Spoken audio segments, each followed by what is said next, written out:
S11 sunglasses makes it like the water is not even there.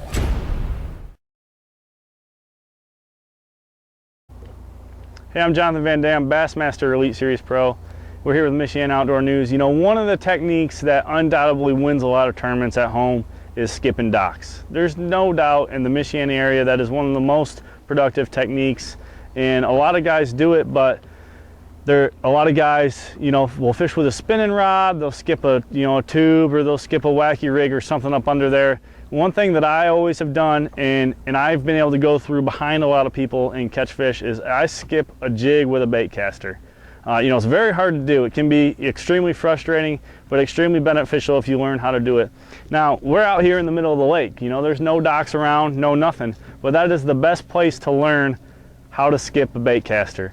You know, first thing first, there's a couple ways you can do it. You can do it your standard pitch, where you're going to pitch it out and let the bait skip across the surface of the water.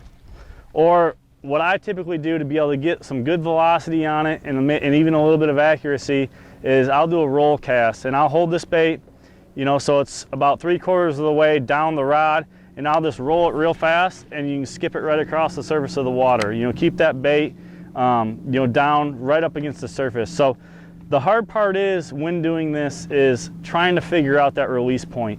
And like I said, the best way to do that is come out in the middle of the lake on a flat day like today, where you don't have any waves or boat action, and just practice. You know, you're gonna backlash, you're gonna be frustrated, but once you get it down, you'll find that it is definitely a great way to do it. Now, coming here a little bit closer, I'm going to tell you a little bit more about the gear. When it comes to the equipment, the bait is honestly one of the most important parts. You look at this here, this is a Strike King Structure Jig, 3/8 ounce size, and the key with this bait is all on the head.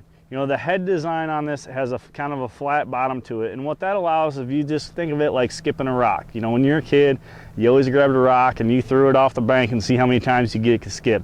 The same thing applies to this jig. You want a jig that has a flat surface here on the head, because that's where your weight's going to be, and that's what's going to hold it down. You know, trim the skirt up a little bit. You want to put a bait that also has a flat side on it. So, you know, if the trailer itself has kind of a flat side as well, which will again aid you with the skipping process. So when you come to the rod is also probably the other most important factor. You want a rod that has a real soft tip to it. You know, still a heavy action, you know, where you can muscle those fish out, get them away from the dock posts, get them away from the pontoon boats and the boat lifts. But the tip is key. You want to have a fast tip on a rod so you can really whip that thing and get some momentum into the bait and get it up under that dock. The roll cast specifically is where you can get your accuracy. You want to keep the rod in tight to your body and really roll it and whip it, rather than, you know, coming way outside and trying to get it in there like that. You have no accuracy when you do that. So keep that rod in tight, keep your line out, zing it in there, and you can get that bait to skip right up under the dock.